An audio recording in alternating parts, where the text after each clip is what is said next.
The worst outcome of a business meeting in Japan is you received a definite maybe to your offer. It is neither fish nor fowl, and you have no idea what is going on. A clear no is much better because then you can devote your valuable time to finding clients who can say yes. This is not what most salespeople here do, though.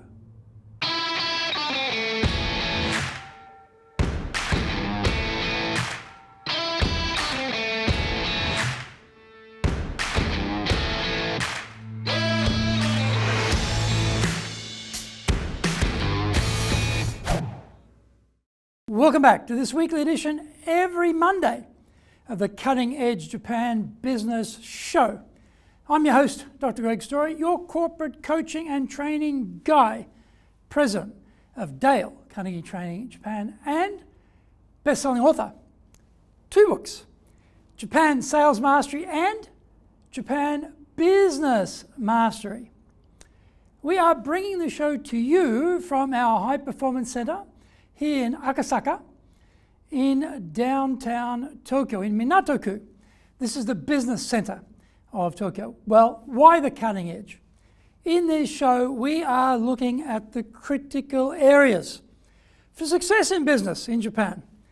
We want to help advance everyone's thinking so that we can all be at the forefront, at the cutting edge of how to flourish here in this market. This is episode number 146, and we are talking about chasing buyer no replies. So let's get going. Everyone hates to be rejected, but not many people have this as a fundamental aspect of their work. We ask colleagues for help, and they assist. We ask our bosses for advice, and they provide it. Buyers, though, are a different case. They can easily find a million reasons not to buy and unashamedly tell us no. The rejection itself is not so much the problem as is how we respond, how we deal with the rejection. In Japan, the 2 areas our clients flag with us for special attention in sales training for their team members are around understanding the client's needs and asking for the order or closing, as is commonly referred to in sales parlance. The poor questioning skills are a result of salespeople wanting to tell the buyer a lot of stuff about the features, but not bothering to ask some well-designed questions to uncover what their clients need.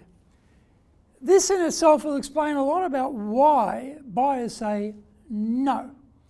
If we don't properly understand what they need, then how do we suggest solutions that make sense and motivate the buyer to action? The 2 problems are closely linked. Even assuming that the questions are well thought through and that the solution selected is professionally conveyed to the buyer, they may still say no. This is because the buyer's hesitations have not been properly addressed. There was something unclear or unsatisfactory in what they just heard from the salesperson, and they are not convinced this is the right solution to their problem. This is why a no will certainly be forthcoming, especially from Japanese buyers. Risk aversion is a fundamental part of the fabric of Japan, and buyers more than most observe this in distinct detail. They would rather give up on something better if they thought there was a possibility their decision might bring some stain on their record. Failure is hard to recover from in Japan. There are no second chances here.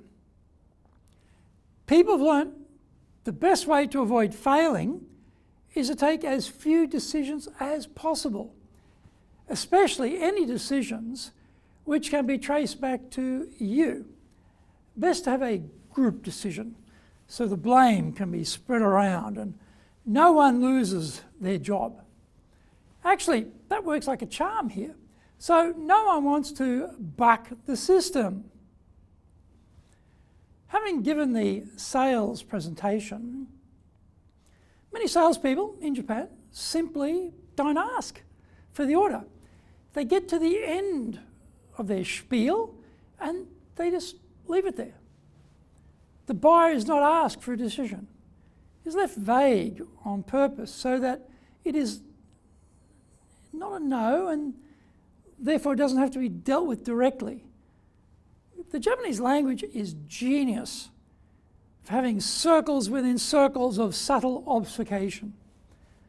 Find out more when we come back from the break. 成功する営業活動を行いたい Winning with Relationship Selling コースが可能にします。制約に結びつかない営業とは信頼を築けない、ニーズを理解するための質問ができない、説得力のある解決策を提示できない、反対意見にうまく対処できない、クロージングがうまくいかない。Winning with Relationship Selling コースで素晴らしい営業プロセスをマスターしましょう。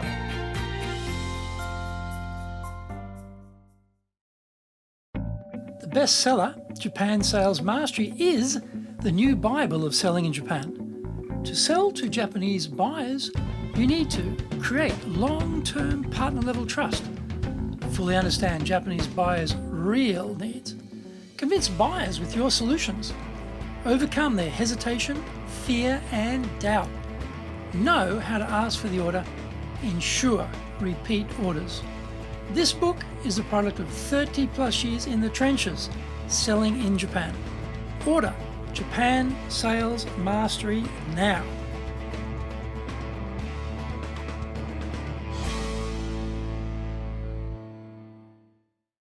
Welcome back.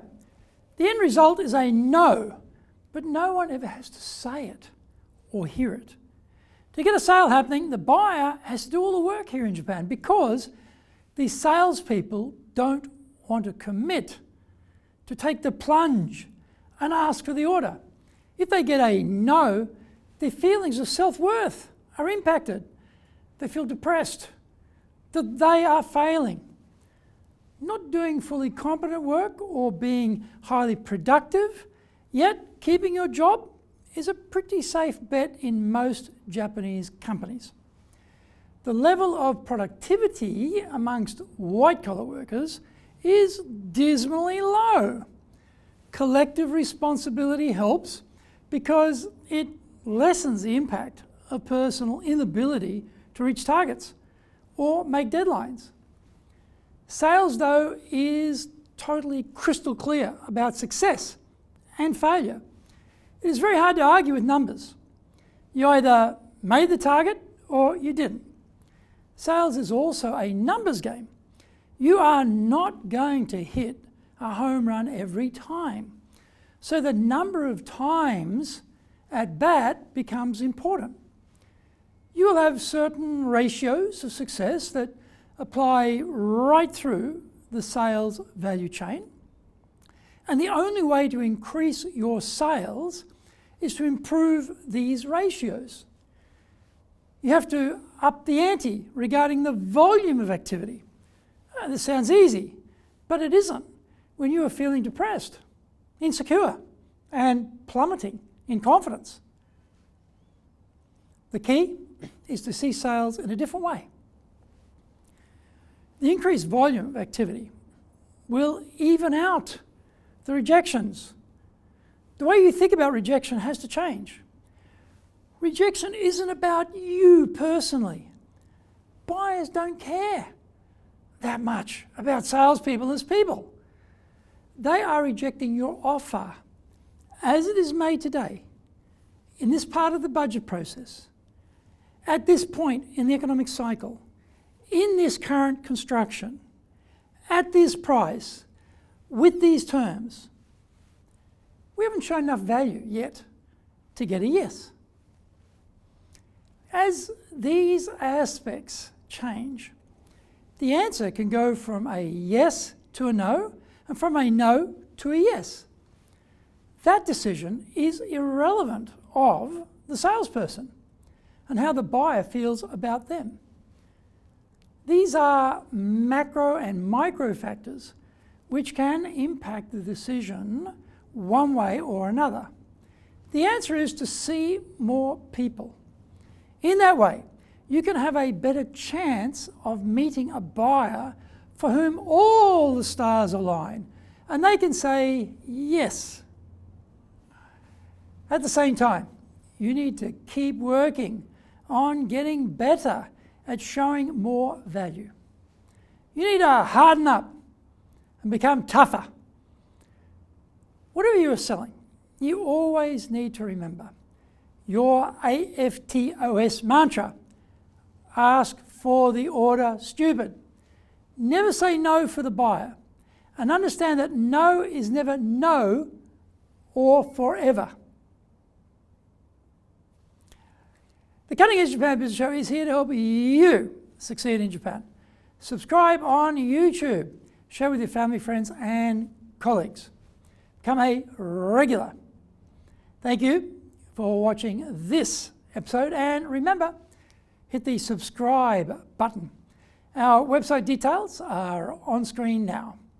enjapan.dalecarnegie.com. It's awesome value, so check it out. For podcasts, Mondays for the Cutting Edge Japan Business Show, Tuesday for the Presentations Japan series, and every second Tuesday we have the Business Tatsujin no Oshie show, Wednesdays for the Sales Japan series, Thursdays for the Leadership Japan series, and every second Thursday we have the Business Pro Podcasto. Fridays we have the Japan Business Mastery Show, and Saturdays we have the Japan's Top Business Interview Show, wherever you get your podcasts. Also, every second Thursday we release the Business Pro Terebi show, every Friday the Japan Business Mastery Show, and every Saturday the Japan's Top Business Interviews show. These are all on YouTube. In episode number 147, we are talking about the art of the possible. Find out more about that next week.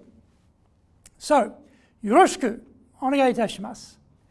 Please join me for the next episode of the Cutting Edge Japan Business Show.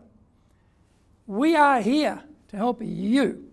We've only got one direction in mind for you and your business, and that is up.